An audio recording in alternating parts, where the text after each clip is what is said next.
എല്ലാവർക്കും നമസ്കാരം. മലബന്ധം കാരണം ബുദ്ധിമുട്ടുന്നവരാണോ നിങ്ങൾ?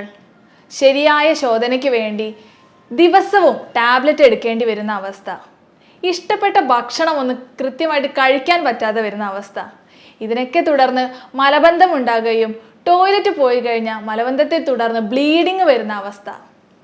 ഇന്ന് ഞാൻ നിങ്ങളുമായിട്ട് സംസാരിക്കുന്നത് എന്താണ് മലബന്ധം എന്നുള്ളതും അതിൻ്റെ കാരണങ്ങളും വീട്ടിലിരുന്ന് ചെയ്യാൻ പറ്റുന്ന കുറച്ച് കാര്യങ്ങളും ഒക്കെയാണ്.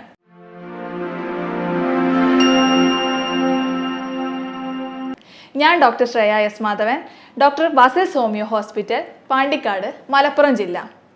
ഫസ്റ്റ് നമുക്ക് എന്താണ് മലബന്ധം എന്നുള്ളത് നോക്കാം. നമുക്കറിയാം, നമ്മൾ കഴിക്കുന്ന ഭക്ഷണം വായിലെത്തി നന്നായി ചവച്ചരച്ച് അന്നനാളത്തിലെത്തി അതിനെ തുടർന്ന് ആമാശയത്തിലെത്തുകയും അവിടെ ദഹന രസങ്ങളുമായി മിക്സായി അത് ചെറുകുടലിൽ എത്തുകയും അത് അവിടെ നിന്ന് വൻകുടലിൽ എത്തുകയും ചെയ്യുന്നു. ചെറുകുടലിൽ വെച്ചാണ് മാക്സിമം അതിലുള്ള ന്യൂട്രിയൻസ് കാര്യങ്ങൾ അബ്സോർപ്ഷൻ നടക്കുന്നത്. അതിനെ തുടർന്ന് വൻകുടലിൽ എത്തുമ്പോൾ വൻകുടലിൽ വെച്ചാണ് ജലാംശം വലിച്ചെടുക്കുന്നത്. ഇത് കൂടുതൽ നേരം മലം അവിടെ കെട്ടിക്കിടന്നു കഴിഞ്ഞാൽ ജലാംശം കൂടുതലായിട്ട് വലിച്ചെടുക്കുകയും അതിനെ തുടർന്ന് മലം പുറത്തു പോകാൻ ബുദ്ധിമുട്ടുണ്ടാകുന്ന ഒരു കണ്ടീഷനും വരുന്നു. ഇതാണ് പൊതുവെ കോൺസ്റ്റിപ്പേഷൻ എന്ന് പറയപ്പെടുന്നത്. ഇത് സാധാരണ രീതിയിൽ എങ്ങനെയൊക്കെയാണ് അല്ലെങ്കിൽ എന്തെല്ലാം ലക്ഷണങ്ങളാണ് മലബന്ധത്തെ തുടർന്ന് ഉണ്ടാവുന്നതെന്ന് നോക്കിക്കഴിഞ്ഞാൽ, വയറ് വീർത്തിരിക്കുന്ന അവസ്ഥ, വയറ് നല്ല ടൈറ്റായിട്ട് നമ്മളൊന്ന് കംപ്രസ് ചെയ്ത് കഴിഞ്ഞാൽ പോലും ഒരു സോഫ്റ്റ് ആയിട്ടുണ്ടാവില്ല.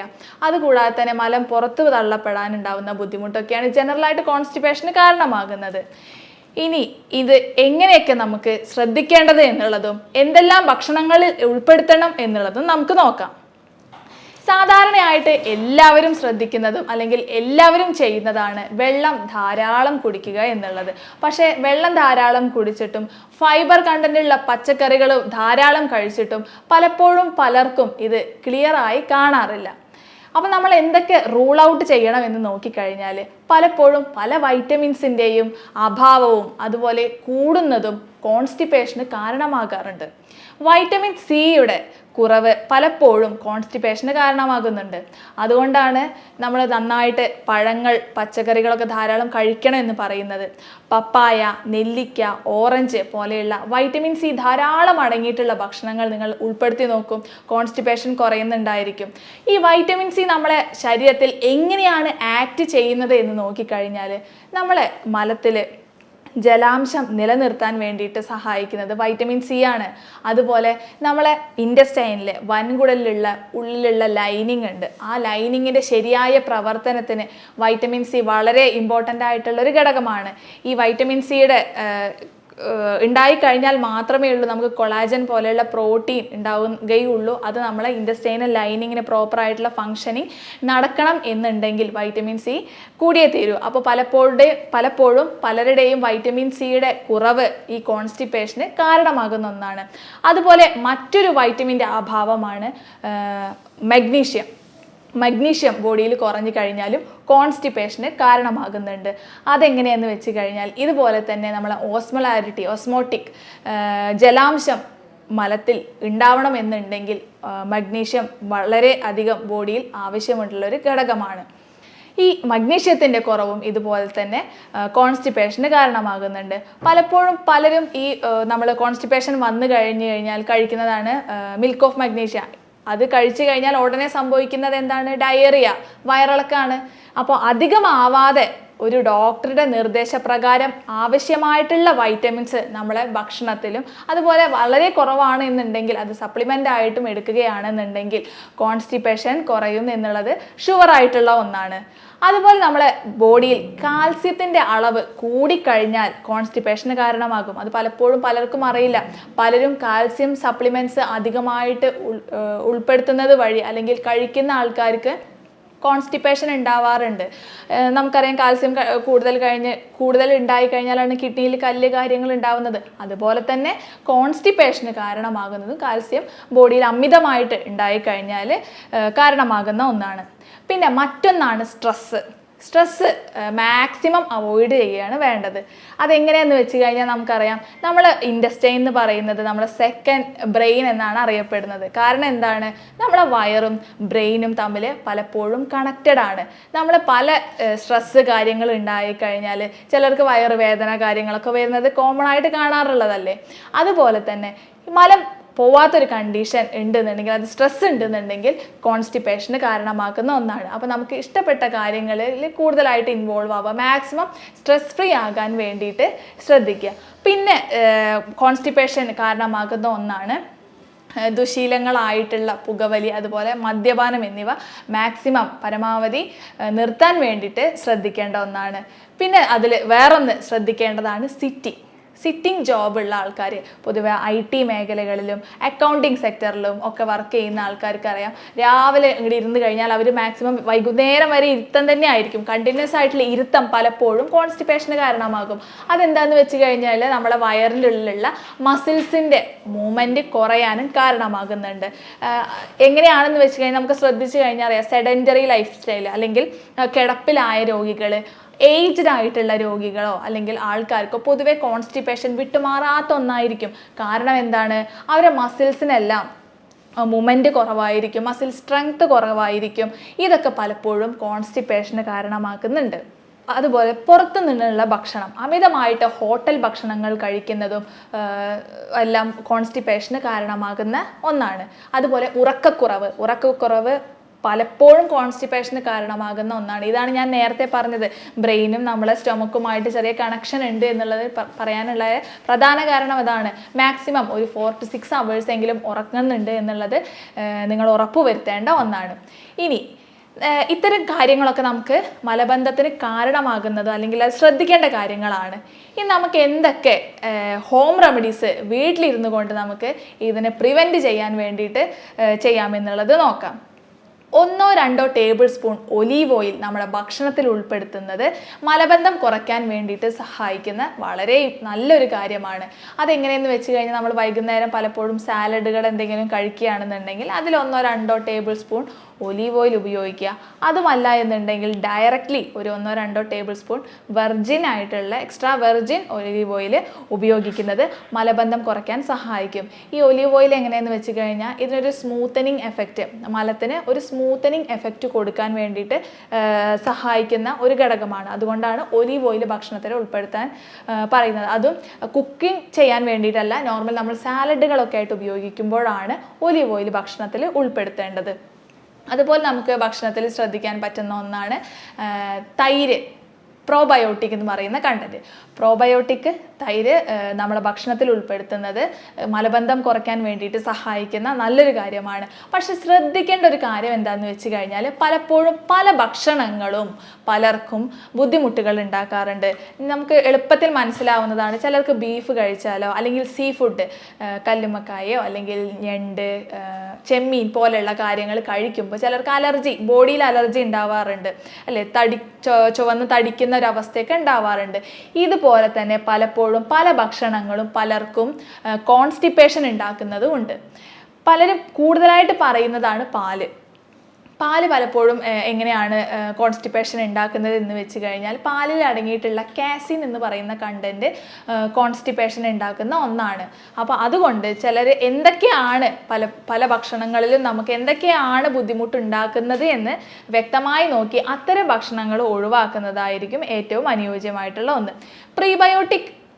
പ്രോബയോട്ടിക് പറഞ്ഞ പോലെ തന്നെ നമുക്ക് ഭക്ഷണത്തിൽ ഉൾപ്പെടുത്തേണ്ട ഒന്നാണ് പ്രീബയോട്ടിക് എന്ന് പറയുന്നത് നമ്മുടെ ഫൈബർ കണ്ടന്റ് അടങ്ങിയിട്ടുള്ള ഭക്ഷണങ്ങൾ, ഫ്ലാക്സ് സീഡ്സ്, വെജിറ്റബിൾസ്, ഫ്രൂട്ട്സ്, ഇതിലൊക്കെ ധാരാളം ഫൈബർ കണ്ടന്റ് അടങ്ങിയിട്ടുണ്ട്. അപ്പോൾ നമ്മൾ പഴങ്ങളും പച്ചക്കറികളും കഴിക്കുമ്പോൾ ശ്രദ്ധിക്കേണ്ട കാര്യങ്ങൾ എന്താണെന്ന് വെച്ച് കഴിഞ്ഞാൽ, അത് കഴിക്കണം എന്ന് പറഞ്ഞു കഴിഞ്ഞാൽ ഈ റോ ആയിട്ട് കഴിക്കാനുള്ള ബുദ്ധിമുട്ടുണ്ടാകുന്ന സമയത്ത് പലപ്പോഴും അവർ ചെയ്യുന്നത് ഇത് ജ്യൂസ് ആക്കിയിട്ട് കഴിക്കും.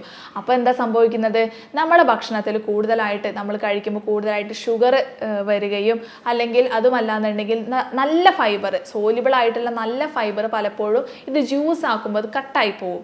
അത് പലപ്പോഴും അത് നമുക്ക് കോൺസ്റ്റിപ്പേഷൻ ഉണ്ടാക്കുന്നു എന്നുള്ളതല്ല, കൂടുതൽ നല്ലത് റോ ആയിട്ടുള്ള പച്ചക്കറികളും പഴങ്ങളും കഴിക്കുന്നതായിരിക്കും. നന്നായിട്ട് ചവച്ചരച്ച് സലൈവയായിട്ട് മിക്സ് ചെയ്ത് കഴിക്കാൻ വേണ്ടിയിട്ട് ശ്രദ്ധിക്കുന്നതായിരിക്കും ഏറ്റവും നല്ലത്.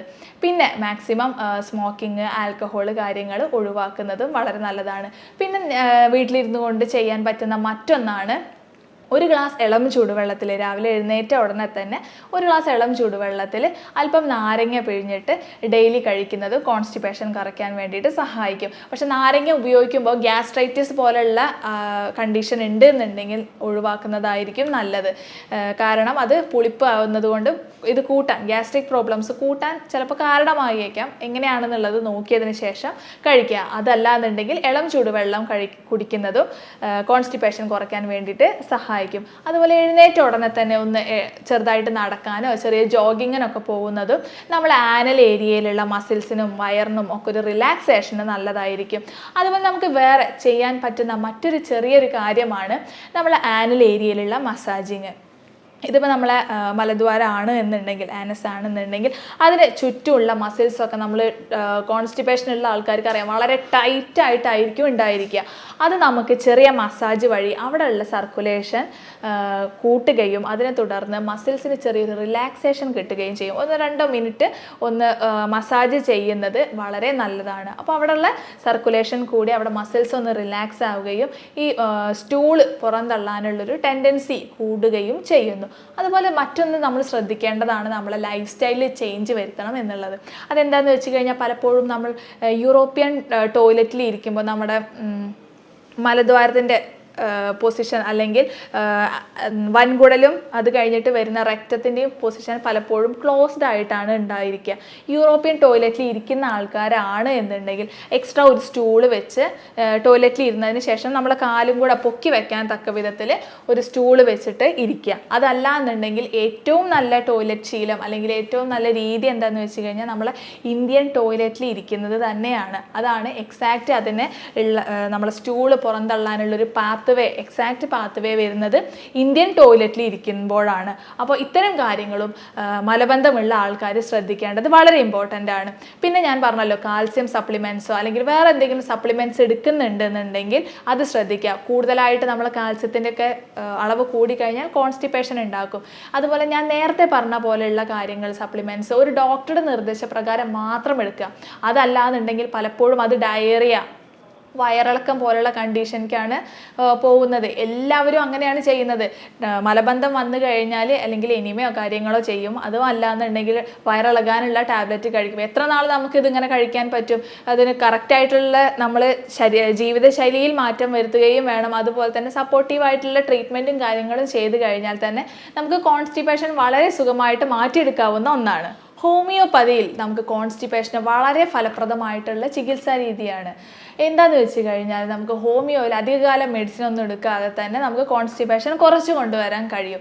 എങ്ങനെയാണെന്ന് വെച്ചാൽ ഓരോ രോഗിയുടെയും യഥാർത്ഥത്തിൽ കാരണം എന്താണ്, അവർക്ക് കോൺസ്റ്റിപ്പേഷൻ വരാനുണ്ടായ കാരണം എന്താണ് എന്നുള്ളത് നോക്കിയിട്ടായിരിക്കും നമ്മൾ ചികിത്സ കൊടുക്കുന്നത്. അതും ഓരോ വ്യക്തിയുടെയും ലക്ഷണങ്ങളും സിംറ്റംസും നമ്മൾ നോക്കിയെടുത്ത് റെപ്പട്രൈസേഷൻ ചെയ്ത് യൂറോപ്യൻ നിർമ്മിത സോഫ്റ്റ്വെയർ വഴി ആണ് നമ്മൾ രോഗനിർണയം നടത്തുന്നത്. അതിനെ തുടർന്ന് നമുക്ക് ഒരു റിസൾട്ട് കിട്ടുകയും അതിന് വേണ്ട അനുയോജ്യമായ മരുന്നുകൾ ഓരോ വ്യക്തിയുടെയും ശരീര രീതി പോലെ തന്നെ ഓരോ വ്യക്തിക്ക് വേണ്ട മെഡിസിൻസും ഡിഫറൻ്റ് ആയിരിക്കും. അങ്ങനെയെല്ലാം നോക്കി വെരിഫൈ ചെയ്തിട്ടാണ് നമ്മൾ ഓരോ വ്യക്തിക്കും ഹോമിയോ മരുന്നുകൾ കൊടുക്കുന്നത്. അതുവഴി നമുക്കിത് കംപ്ലീറ്റ് ആയിട്ട് മാറ്റിയെടുക്കാവുന്ന ഒന്നാണ്. ഞാൻ ഈ നേരത്തെ പറഞ്ഞ ഹോം റെമഡീസ് എല്ലാം നിങ്ങൾ എക്സ്പേർട്ട് ആയിട്ടുള്ള ഒരു ഫിസിഷ്യൻ്റെ അടുത്ത് പോയി കൺസൾട്ട് ചെയ്തതിന് ശേഷം മാത്രം അനുയോജ്യമായ രീതിയിൽ ട്രീറ്റ്മെൻറ്റ് എടുക്കുക. കാരണം എന്താണെന്ന് വെച്ച് കഴിഞ്ഞാൽ പലപ്പോഴും പല ഭക്ഷണങ്ങളും പലർക്കും അലർജിക്കായിട്ടായിരിക്കാം. അപ്പോൾ ഞാൻ ഈ പറയുന്ന പല കാരണങ്ങളും ചിലർ ഉപയോഗിച്ച് കഴിഞ്ഞാൽ അല്ലെങ്കിൽ പ്രാവർത്തികമാക്കി കഴിഞ്ഞാൽ അത് ചിലർക്ക് ബുദ്ധിമുട്ടുണ്ടാകും. അതുകൊണ്ടാണ് യഥാവിധി ഒരു ഫിസിഷ്യൻ്റെ അടുത്ത് പോയി മാത്രം ട്രീറ്റ്മെൻറ്റ് എടുക്കുക. ഇപ്പം നേരത്തെ പറഞ്ഞ വൈറ്റമിൻ ടാബ്ലറ്റ്സ്, കാൽസ്യം ടാബ്ലറ്റ് ആണെന്നുണ്ടെങ്കിൽ ഇത് നേരെ തിരിഞ്ഞും വരാം. അമിതമായിട്ട് മഗ്നീഷ്യം ഒക്കെ കഴിച്ചു കഴിഞ്ഞാൽ പലപ്പോഴും അത് ഡയറിയ, വയറിളക്കത്തിലോട്ട് കാരണമാക്കും. അതുപോലെ കാൽസ്യം ടാബ്ലറ്റ് അമിതമായിട്ട് എടുത്തു കഴിഞ്ഞാൽ കോൺസ്റ്റിപ്പേഷന് കാരണമാകുമെന്ന് പറഞ്ഞ പോലെ തന്നെ കിഡ്നി സ്റ്റോൺ പോലെയുള്ള കാര്യങ്ങൾക്കും അത് കാരണമാകുന്നുണ്ട്. അപ്പോൾ യഥാവിധി പ്രകാരം ഒരു ഡോക്ടറുടെ കൺസൾട്ടേഷൻ എടുത്തിട്ട് എന്താണ് യഥാർത്ഥത്തിൽ നിങ്ങൾക്ക് അസുഖം എന്നുള്ളതും എന്താണ് കാരണം എന്നുള്ളതും കണ്ടെത്തിയതിന് ശേഷം മാത്രം ഈ ഹോം റെമഡീസും കാര്യങ്ങളും ഫോളോ ചെയ്യുക. അതുപോലെ തന്നെ ട്രീറ്റ്മെൻറ്റ് കൊടുക്കുക. നമ്മുടെ ഹോമിയോപ്പതിയിൽ ഇതിന് വളരെ ഫലപ്രദമായ ട്രീറ്റ്മെൻ്റ് ആണ് ഉള്ളത്. ഓരോ വ്യക്തിയുടെയും ലക്ഷണങ്ങളും സിംറ്റംസും നോക്കി അതിനെ റെപ്പട്രൈസേഷൻ ചെയ്ത് യൂറോപ്യൻ നിർമ്മിത സോഫ്റ്റ്വെയർ വഴി നമ്മൾ ട്രീറ്റ്മെൻറ്റ് കൊടുക്കുന്നത്. എന്താണ് ആ രോഗിക്ക് യഥാർത്ഥത്തിലുള്ള അസുഖം, അല്ലെങ്കിൽ എന്താണ് ആ രോഗിയുടെ കോൺസ്റ്റിപ്പേഷന് കാരണം, എന്താണ് കോൺസ്റ്റിപ്പേഷൻ ലീഡ് ചെയ്യുന്നത് എന്നുള്ളത് നോക്കിയിട്ടായിരിക്കും ഓരോ വ്യക്തിയുടെയും ട്രീറ്റ്മെൻറ്റ് ഫോളോ ചെയ്തിട്ടുണ്ടായിരിക്കുക. അപ്പോൾ നമുക്ക് ഹോമിയോ ആയിട്ടാണെന്നുണ്ടെങ്കിലും ഹോം റെമഡീസ് ആണെന്നുണ്ടെങ്കിലും നിങ്ങൾക്ക് എന്തെങ്കിലും ഡൗട്ടോ കാര്യങ്ങളോ ഉണ്ട് എന്നുണ്ടെങ്കിൽ നിങ്ങൾക്ക് എന്നെ കോൺടാക്റ്റ് ചെയ്യാവുന്നതാണ്. ഞാൻ doctor Shreya S Madhavan, doctor Basil's homeo hospital, Pandikkad, Malappuram ജില്ല.